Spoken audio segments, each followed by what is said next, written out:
નમસ્કાર મિત્રો, આ એક એવી હૃદયસ્પર્શી ગુજરાતી વાર્તા છે જે દરેક દીકરા દીકરીને અને માતા પિતાને એક અમૂલ્ય સંદેશ આપે છે. જીવનમાં પૈસા કરતાં સંબંધો વધુ કિંમતી છે. આ વાર્તાનો અંત તમારી આંખો ભીની કરી દેશે. તો અંત સુધી જરૂર સાંભળજો અને જો વાર્તા ગમે તો લાઈક, શેર અને સબસ્ક્રાઈબ કરવાનું ભૂલશો નહીં. તો મિત્રો, વાર્તાનું નામ છે માની છેલ્લી સાડી. એક નાનકડા ગામના છેવાડે એક નાનકડું કાચું ઘર હતું. એ ઘરમાં રમેશ, તેની વૃદ્ધ માં કમળાબા અને નાની બહેન ગીતા રહેતા હતા. પિતા વર્ષો પહેલાં ભગવાનને પ્યારા થઈ ગયા હતા. ત્યારથી કમળાબાએ લોકોના ખેતરમાં મજૂરી કરી અને ઘરમાં સીવણકામ કરી બંને સંતાનોને ઉછેર્યા. કમળાબા પાસે કુલ 2 જ સાડીઓ હતી, એક રોજ પહેરવાની અને બીજી એક લાલ કિનારીવાળી લીલી સાડી. એ સાડી તેઓ માત્ર દિવાળી, નવરાત્રિ કે કોઈ શુભ પ્રસંગ જ પહેરતા. રમેશ બાળપણથી જોતો આવ્યો હતો કે માએ સાડીને કેટલી સાચવીને રાખતી. એક દિવસ રમેશે પૂછ્યું, માં, આ સાડી કેમ એટલી સાચવીને રાખો છો? માં હસીને બોલ્યા, બેટા, આ સાડી તારા પિતાએ મને પહેલી દિવાળીએ ભેટ આપી હતી.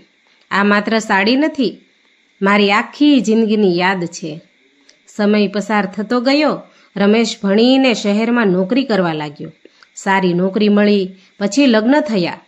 ધીમે ધીમે શહેરની ચમકમાં તે વ્યસ્ત થઈ ગયો. ગામમાં ફોન પણ ઓછા કરવા લાગ્યો. કમળાબા દરરોજ સાંજે ઘર આગળ બેસીને રસ્તા તરફ જોતા.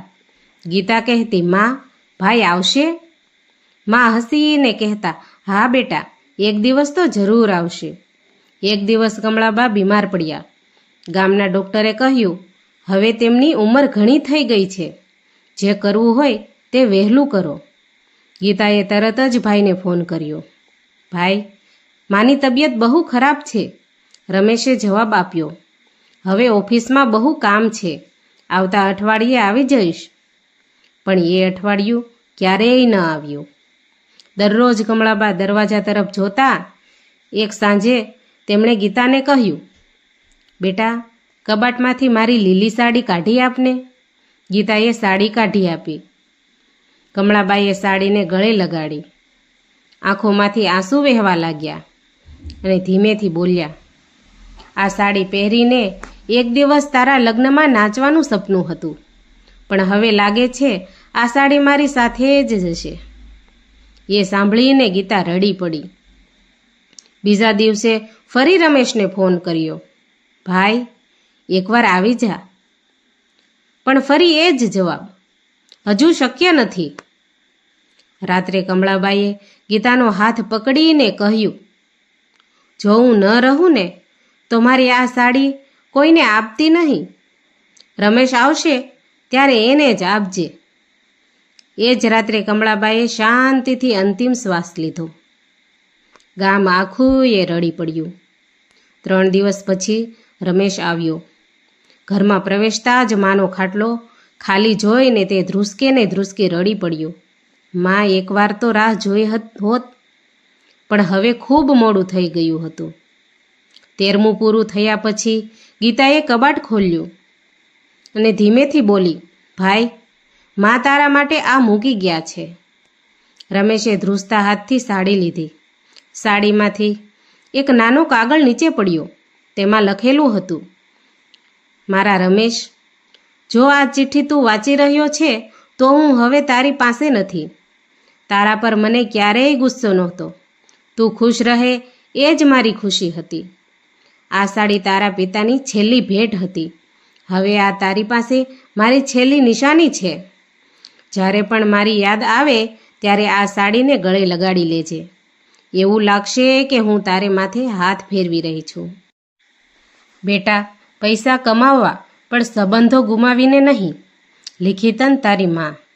રમેશના હાથ કાંપવા લાગ્યા. તે સાડીને છાતી સાથે ચાંપી રાખી અને પહેલી વાર તેને સમજાયું, માને સમય જોઈતો હતો, પૈસા નહીં. રમેશ શહેર પાછો ગયો. પોતાની બહેનને પણ સાથે લઈ ગયો. પણ હવે બધું બદલાઈ ગયું. દર વર્ષે માની પુણ્યતિથિએ તે ગામ આવતો. માની સાડીને મંદિરમાં રાખીને પ્રાર્થના કરતો. ગામના વૃદ્ધોને જમાડતો. એક દિવસ તેના દીકરાએ પૂછ્યું, પપ્પા, આ જૂની સાડી તમે કેમ સાચવો છો?